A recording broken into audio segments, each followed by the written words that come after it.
लवणगिरी क्षेत्र में प्रतिष्ठा है मंदिर पूजा पाइले महाबाहु जटणी लवणगिरी पहाड़ में सरी मंदिर प्रतिष्ठा। ऐतिहासिक पहाड़ स्वयं निजे खारबेल यही लवणेश्वर को पूजा करी दक्षिण भारत आफ्रिका अफगानिस्तान जय करते आम अंचलवासी तिरुपति पाणिग्राही नेतृत्व में एक ही यार डेवलपमेंट करुचु।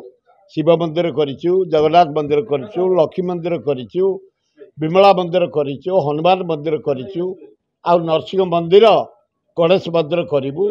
यार डेवलपमेंट करिबु, गार्डन करिचु, लाइटिंग करिचु, पीवा पानी व्यवस्था करिचु। जहाँ करिचु तिरुपति पाणिग्राही नेतृत्व में तार नेतृत्व में गोटे विराट टूरिस्ट स्पॉट कर पूजा पाइछंती महाबाहु। मार्च 6 रु 11 तारिख पर्यंत चलिथिबा विश्व शांति महायज्ञ शेष होईछि। जगन्नाथ मंदिर सह लवणेश्वर शिव मंदिर, श्री हनुमान मंदिर, मां विमला मंदिर, मां मंगला मंदिर मध्य प्रतिष्ठा होईछि। भक्तिमय परिवेश और हजार हजार भक्तों समावेश देखा मिलता। आज लवणगिरी रे गोटे भुवनेश्वर पाखरे लगिकी एते सुंदर स्थान पहाड़ रही यार ऊपर समग्र भुवनेश्वर दिशुचे एवं चारिआडे ग्रीनरी वातावरण अच्छे सुंदर चारिटी मंदिर निर्माण है। हनुमान जी को मंदिर, जगन्नाथ जी मंदिर, शिव मंदिर है, लक्ष्मी जी विमला जी मंदिर, 5टी भव्य मंदिर तैयारी है।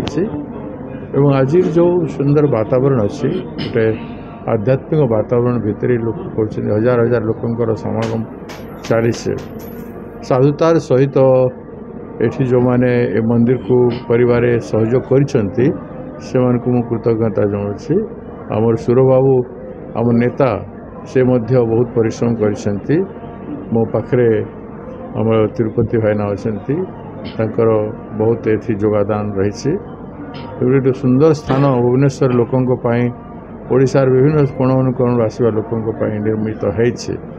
मु बुझीपारे मंदिर आर्द्रता केते बढ़िबो भुवनेश्वर पाखरे थिबा जोगु एवं गोटे पहाड़ उपरे थिबा जोगु। पर्यटन विभाग एटा होची लवणगिरी, एटा हमर आगुर पहाड़ थिला किंतु छोटे मंदिर डे थिला। आज देखुछन एते गहली आ एते जन समावेश एथि पई होची। आज जेहेतु यज्ञ चलीछि एमिति आगु को भी एमिति जन समागम बढ़ी चलिबो। आपण मानक भल पाया आ श्रद्धारु एमिति हम ठाकुर हमको आगु को सुखरे रखिबा, समृद्धि रे रखिबे। जटणीर हृदयानंद कोदमा सिंह रिपोर्ट प्रतिदिन टीवी।